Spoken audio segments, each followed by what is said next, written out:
देखो मैं बार बार कह रहा हूँ, ये 5 क्वेश्चन हर बार आते हैं, हर बार ये 5 क्वेश्चन आते हैं। ये अगर 5 टॉपिक अगर आप तैयार करके जा रहे हो अपने एग्जाम में, तो इन 5 में से एटलीस्ट पांचों क्वेश्चन, 5 में से 4 नहीं 3 नहीं बोल रहा हूँ, 5 में से पांचों क्वेश्चन आएगा। ये प्रीवियस 5 साल में मैं एनालाइज करके दे रहा हूँ, इसको करके जाओ। Hello and welcome to unfiltered classes. आज हम देखने वाले हैं मोस्ट एक्सपेक्टेड और मोस्ट इंपॉर्टेंट क्वेश्चंस हर एक चैप्टर का क्लास 12 वाले बच्चों के लिए, खास तौर पे सीबीएसई बोर्ड अपकमिंग के लिए। 2016 में जो बच्चा भी सीबीएसई बोर्ड का एग्जाम देने वाला है और वो बायो लिया है, हर चैप्टर के 5 क्वेश्चन देख लेना, क्योंकि मैं पिछले 5 साल का एनालाइज दे रहा हूँ। मुझे पता है बहुत बच्चे आलस करते हैं, अगर आप नहीं सॉल्व कर पा रहे हो तो ये 5 जरूर करके जाओ, क्योंकि इसी 5 में से हर साल का ट्रेंड सेट है। तो चलिए शुरू करते हैं। अच्छा, स्टार्ट करने से पहले मैं बता दूं, मैं सिर्फ 5 मार्क्स यानी मेजर क्वेश्चंस पे फोकस कर रहा हूँ, 5 मार्क्स वाले क्वेश्चंस पे, ठीक है। तो सबसे पहला क्वेश्चन है हमारा sexual reproduction in flowering plant का, हम देखेंगे। पहला क्वेश्चन है, explain the process of double fertilization in angiosperm. Angiosperm में डबल फर्टिलाइजेशन को एक्सप्लेन करिए। अब एंजियोस्पर्म है क्या आपको ही पता होगा, they are the flowering plant. ये क्या है? फ्लावरिंग प्लांट है। और साथ ही साथ इसमें कह रहा है कि उसके सिग्निफिकेंस भी बताइए। किसके? डबल फर्टिलाइजेशन का सिग्निफिकेंस क्या है, इंपॉर्टेंस, ठीक है, क्योंकि लॉन्ग क्वेश्चन है तो 2 पार्ट्स में अच्छे से एक्सप्लेन करना है। अब एक चीज ध्यान रखना, बोर्ड्स में सब कुछ फालतू का कचरा नहीं लिख सकते, आपको टू द पॉइंट लिखना है, एग्जैक्ट लिखना है, अच्छा लिखना है फॉर गेटिंग फुल मार्क्स, ठीक है। तो आपको लिखना क्या है, देखो डबल फर्टिलाइजेशन के पहले इसमें देखो 2 कीवर्ड्स हैं, एक है हमारा डबल फर्टिलाइजेशन और दूसरा है सिग्निफिकेंस इसका, ठीक है। तो उसके हिसाब से हम चलेंगे। तो सबसे पहले डबल फर्टिलाइजेशन को एक्सप्लेन कर लेते हैं कि देखो double fertilization is an unique process. थोड़ा सा इसकी तारीफ करनी है ना, क्योंकि भाई सब सच में एक यूनिक प्रोसेस ही है।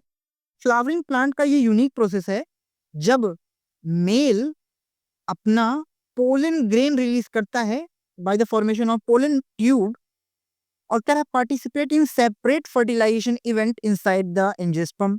ये एंजियोस्पर्म में अलग अलग फर्टिलाइजेशन के प्रोसेस के थ्रू होता है। अब ये प्रोसेस कैसे होता है, जरा सा उसको भी समझा दो। इससे क्या है कि आपके आंसर में बहुत मॉडिफिकेशन नहीं, ब्यूटिफिकेशन आ जाएगा, थोड़ा सा अच्छा लगेगा, है ना। तो प्रोसेस में हम बात करें प्रोसेस की, तो सबसे पहला हमारा प्रोसेस क्या है, पोलन ट्यूब की एंट्री।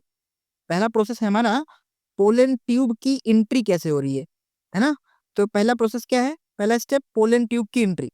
अब देखो पोलन ट्यूब कैसे बन रहा, देखो कह रहा कि the pollen tube enters into the embryo sac. Embryo sac में घुसा, देन कह रहा typically guided by filiform एपरेचस।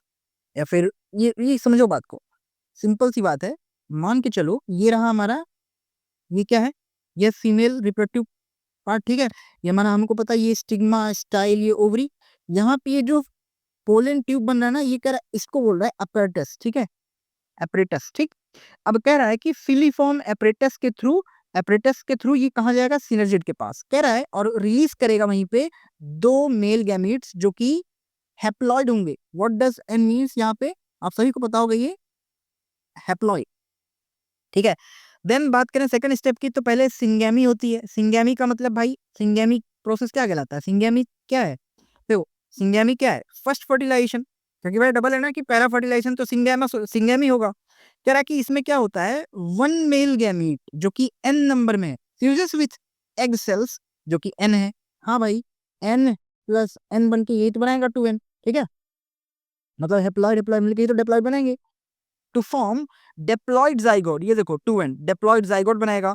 The zygote develops into embryo, और यही जाइगोट जो है आगे चल के किस में डेवलप हो जाएगा, एम्ब्रियो में डेवलप हो जाएगा, ठीक है। देन हमारा थर्ड स्टेप जो होता है उसे कहते हैं ट्रिपल फ्यूजन, जिसको हम लोग सेकंड फर्टिलाइजेशन कहते हैं। देखो डबल फर्टिलाइजेशन में पहला फर्टिलाइजेशन कहलाता है सिंगेमी, जो हमने देख लिया, फर्स्ट फर्टिलाइजेशन। सेकंड फर्टिलाइजेशन कहलाता है ट्रिपल फ्यूजन, यानी कि सेकंड फर्टिलाइजेशन, ठीक है। अब इसमें देखो ध्यान से, कह रहा है अदर मेल गैमेट है जो एन फॉर्म में है, एन नंबर में है, फ्यूजेस विथ 2 पोलर न्यूक्लियाई। देखो पोलर न्यूक्लिया अभी मैं दिखाऊंगा डायग्राम में, N plus N in the central cell to form triploid PEN, यानी पेन, ट्रेप्लॉइड पेन। पेन क्या है, प्राइमरी एंडोस्पर्म न्यूक्लियस, ठीक है, जो कि कैसा है 3n।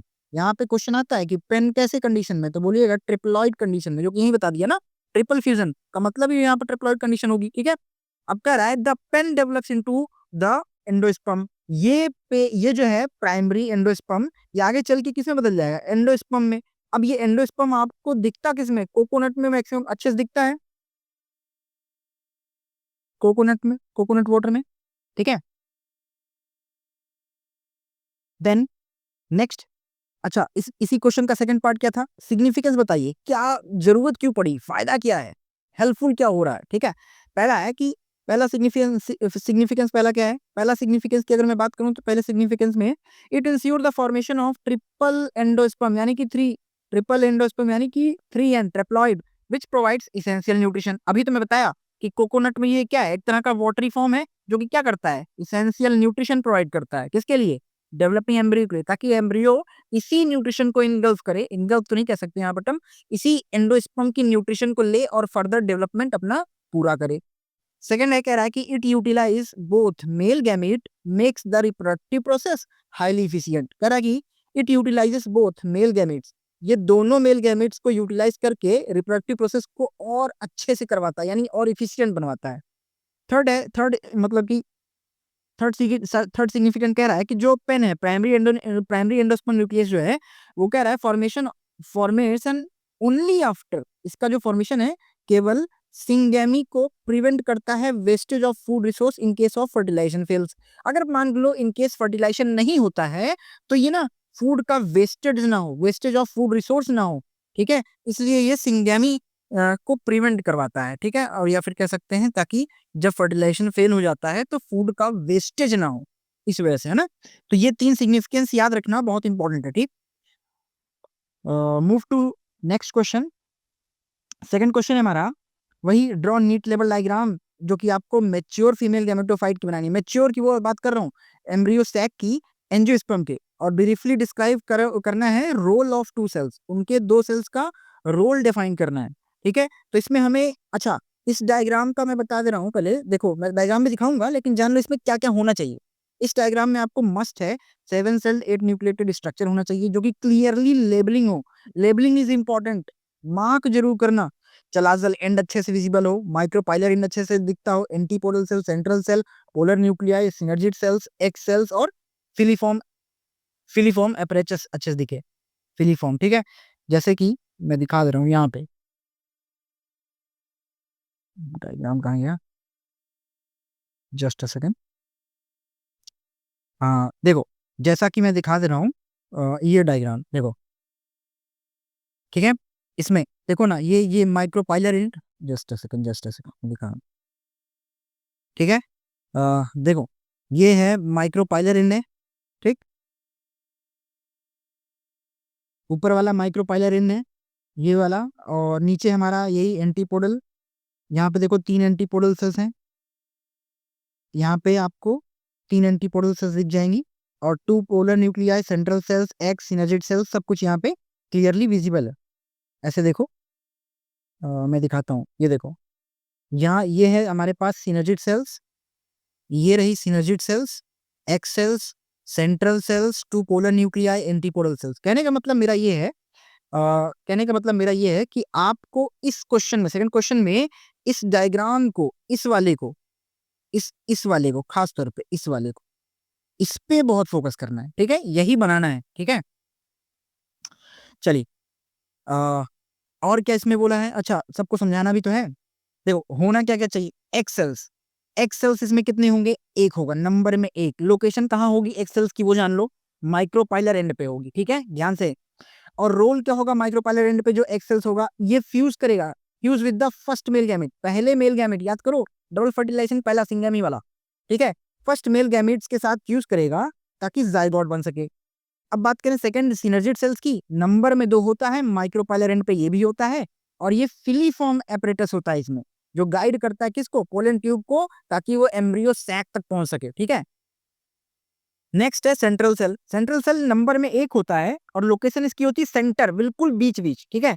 और ये किसका काम क्या है, fuses with second male gamete, दूसरे मेल गैमेट के साथ ये फ्यूज होता है, ठीक है, to form primary endosperm nucleus, यानी कि पेन का फॉर्मेशन, याद करो हमने अभी थोड़ी देर पहले ये बताया था कि ये क्या करेगा, ये पेन क्या करेगा, यही तो नरिशमेंट प्रोवाइड करता है आगे चल के, है ना, किसके लिए, एम्ब्रियो के लिए, किसके, कौन सी एम्ब्रियो, डेवलपिंग एम्ब्रियो, ठीक है। नेक्स्ट है हमारा एंटीपोडल सेल्स। नंबर में एंटीपोडल सेल्स 3 होती हैं जो कि चलाजल एंड पे आपको दिखेगी, और इनका काम क्या है, ये डीजनरेट हो जाती है आफ्टर फर्टिलाइजेशन। फर्टिलाइजेशन के बाद ये टूट जाती है। क्यों? There specific function is uncertain. अभी तक इसका कोई स्पेसिफिक फंक्शन एज सच तो नहीं पता, बट जान लो डीजनरेट होती है, दैट्स इट, दैट्स ऑल। ठीक है। Now moving to next question, question number third. Question number third कह रहा है कि why do plants develop out breeding devices. Plants out breeding devices क्यों डेवलप करते हैं, और लिस्ट बनाइए, एक्सप्लेन करिए किसी 3 ऐसे आउट ब्रीडिंग डिवाइसेस के बारे में। ध्यान समझना, क्वेश्चन के 2-3 पार्ट्स हैं, हम उसको किस वे में लिखेंगे वो डिपेंड करेगा आपको कितने मार्क्स मिलेंगे। ठीक है, तो कैसे लिखना है अभी बताता हूँ। देखो, रीजन क्या है आउटब्रीडिंग का, स्ट्रेट फॉरवर्ड। देखो स्ट्रेट फॉरवर्ड हम समझाएंगे कि आउटब्रीडिंग क्या है, ये कुछ नहीं, स्ट्रेट फॉरवर्ड रीजन पूछा है। ठीक है, तो रीजन क्या है, देखो कंटिन्यूअस सेल्फ पॉलिनेशन तो होता है क्या, इन ब्रीडिंग। पूरा ना पूरा बोलो तो इसको बोलते हैं इन ब्रीडिंग डिप्रेशन। इन ब्रीडिंग डिप्रेशन दरअसल होता क्या है, आप मान लो कि आप एक ही कम्युनिटी, एक ही स्पीसीज के साथ बार बार चले जा रहे हो क्लोज रिलेशन में। अब उनमें जो डिजीज होगी, ऐसी डिजीज जो कि अपने आप को प्रॉपर शो भी नहीं कर पाई है, तो फर्दर चांसेस हैं कि आने वाली सेम चीजों में वो अपने आप का इफेक्ट शो कर पाए, और इनमें होने वाली जो बीमारियां हैं वो फर्दर दिखें। तो बेहतर है इसका, यही ये एक बड़ा नुकसान है। दैट्स वाई हम लोग क्या करते हैं, हम लोग आउट ब्रीड करते हैं, है ना, ताकि हम लोग अपने क्लोज्ड, मतलब क्लोज्ड वन से नहीं, तभी हम लोग दूर शादी करते हैं ना, ऐसा नहीं करते कि बिल्कुल रिलेशन में हो। अब साथ साथ में हो गया, अगर रिलेशन में हो गया तो बार बार, तो जो प्रॉब्लम होगी, जो बीमारी होगी, वो आगे चल के कैरी आउट होगा। ठीक है, और ये होमोजाइगोसिटी की तरफ भी हमें ले जाती है। ठीक है, देखो inbreeding depression leads to inbreeding depression. ये देखो इनब्रीडिंग लीड क्या करेगा, इनब्रीडिंग डिप्रेशन को, which is which is the reduced which is the reduced vigour and fertility of progeny. Fertility of progeny को जो है, मतलब एक तरह से इफेक्ट करेगी। क्या, plant have evolve outbreeding devices, और मैं बात कर, और क्या इसको कहते हैं, इसको और बोलते हैं कॉन्ट्रीवेंसेस। ठीक है, to prevent self pollination and promote cross pollination. तो प्लांट्स खुद ही चाहते हैं कि भाई हमारे ही फ्लावर का, सेम फ्लावर का पोलन ग्रेन आके फर्टिलाइज ना करे, क्योंकि वो इनब्रीडिंग हो जाएगा। और वो भी चाहते हैं कि भाई ऐसा हो कि बाहर के कोई और फ्लावर, मतलब कोई और स्पीसी नहीं, लेकिन किसी और प्लांट के फ्लावर आके फर्टिलाइज करें। अब तीन तीन आउटब्रीडिंग डिवाइसेस हम बता रहे हैं यहाँ पे, जो आपको एग्जाम में चेक किया ना है। क्या, पहला है डाइकोगेमी। डिकोगेमी, डिकोगेमी क्या है, देखो डाइकोगेमी की बात करें तो कह रहा है इसमें एंथर और स्टिग्मा जो है सेम फ्लावर का मेच्योर होता है एट डिफरेंट टाइम। ठीक है, अलग अलग टाइम पे, इधर इधर प्रोटेंड्री, या फिर इसी को हम लोग बोलते हैं प्रोटोगेनी। ठीक है, अब देखो प्रिवेंटिंग साइमल्टेनियस सेल्फ पॉलिनेशन। अब देखो आप समझो बात को, अगर फीमेल स्टिग्मा डेवलप कर गई, एंथर इन डेवलप है, तो ऑब्वियस बात है जब स्टिग्मा डेवलप कर गई तो किसी और फ्लावर से ये फर्टिलाइज हो जाएगा। हाँ बिल्कुल सही है। और इसी का वाइसी वर्सा कर देगा, तो एंथर डेवलप हो गया लेकिन फीमेल स्टिग्मा डेवलप करी है, तो मतलब इसका पोलिनेशन खुद के फ्लावर के स्टिग्मा पे नहीं जा रहा, किसी और पे जाएगा, फायदा है ना। ये एक तरीका है, इसको बोलते हैं हम लोग डाइकोगेमी। ठीक, सेकंड तरीका है सेल्फ इनकम्पार्टिबिलिटी। सेल्फ इनकम्पार्टिबिलिटी में फ्लावर अपने ही पोलन ग्रेन को कहता है कि आप इनकम्पार्टिबल हो, आप कंपार्टिबल नहीं हो। ठीक है, the genetic mechanism that prevents the fertilization of self pollen, खुद के पेड़ के पोलन ग्रेन्स को रोक देता है मैकेनिज्म, जर्मिनेशन ऑफ स्टिग्मा, और inhibits the growth of pollen tube in the style of same flower. Same flower के पोलन ग्रेन को डेवलप नहीं करने देगा। थर्ड टाइप है हमारा यूनिसेक्सुअलिटी, या फिर डाइक्लिनी इसको बोलते हैं। यूनिसेक्सुअलिटी मतलब भाई फ्लावर में एक ही सेक्स हो, मोनोइसियस। ठीक है, तब भी नहीं होगा, ऑब्वियस बात है, तब तो monoecious are the most favourable for the out breeding. क्यों भाई, मोनोइसियस एक ही सेक्स ऑर्गन है, एक ही फ्लावर में, तो ऑब्वियस बात है कोई और ही तो उसे फर्टिलाइज करेगा।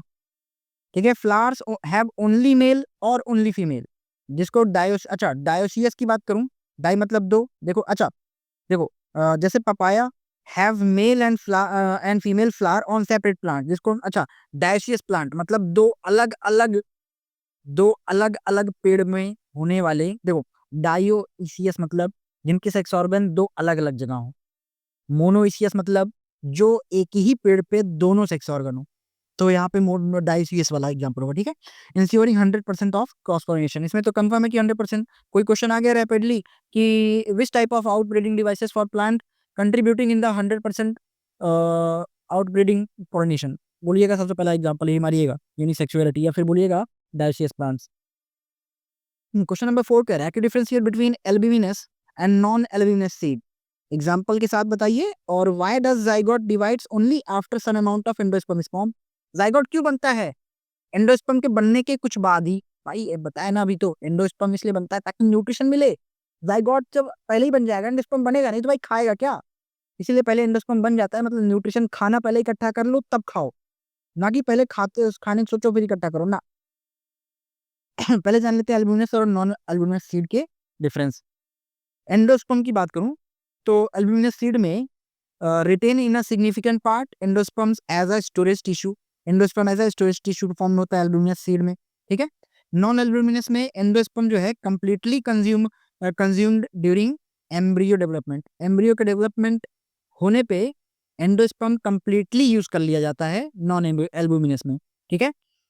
स्टोरेज लोकेशन की मैं बात करूं तो एल्ब्यूमिनस सीड जो है food is stored primarily in the endosperm, और नॉन एल्ब्यूमिनस में बात करूं तो food is stored in the thick fleshy cotyledon, मोटी उनकी कॉटलिडन में। एग्जाम्पल एग्जाम्पल की मैं बात करूं तो एल्ब्यूमिनस का एग्जाम्पल है हमारा वीट मेज कैस्टर, और नॉन एल्ब्यूमिनस की बात करूं तो पी ग्राउंड नट बीन, याद रखना। रीजन क्या है जाइगोट के डिले का, मैं तो वैसे बता ही दिया, लेकिन अब देख लेते हैं लिखना क्या है आपको। कह रहा है endosperm is a source of nourishment for developing embryo, ठीक है। डेवलपिंग एम्ब्रियो के लिए क्या है, नरिशमेंट का सोर्स है कौन, एंडोस्पर्म।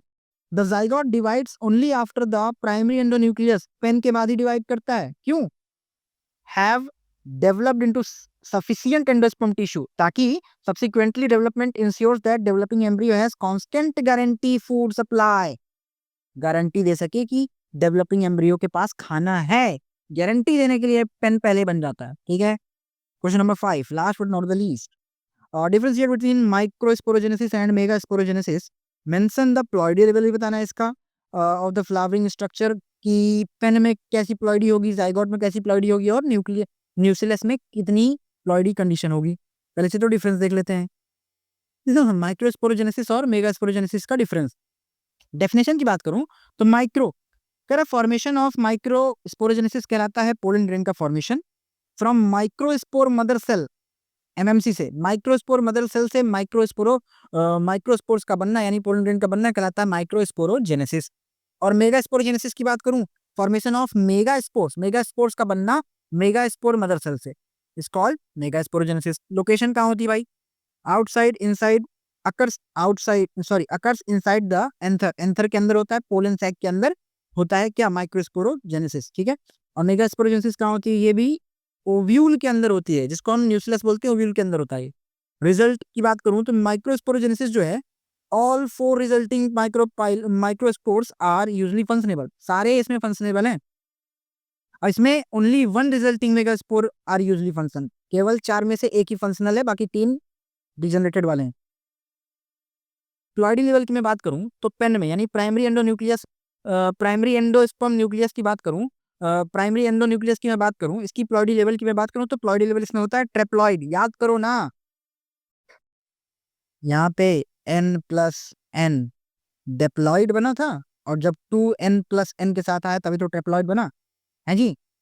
और रीजन क्यों होता है, देखो फॉर्मेशन ऑफ n क्या है, male gamete, n mail gamete के साथ 2n मिल गया, तो भाई n 2n+n अभी तो बताया 3n यानी कि ट्रिप्लॉइड कंडीशन।